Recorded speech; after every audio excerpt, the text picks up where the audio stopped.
الذين ينقضون عهد الله من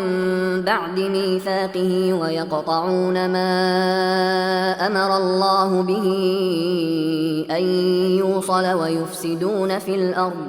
أولئك هم الخاسرون বিপদকামী ওরাই যারা আল্লাহর সঙ্গে অঙ্গীকারাবদ্ধ হওয়ার পর তা ভঙ্গ করে এবং আল্লাহ পাক যা অবিচ্ছিন্ন রাখতে নির্দেশ দিয়েছেন তা ছিন্ন করে আর পৃথিবীর বুকে অশান্তি সৃষ্টি করে। ওরা যথার্থই ক্ষতিগ্রস্ত। الذين ينقضون عهد الله من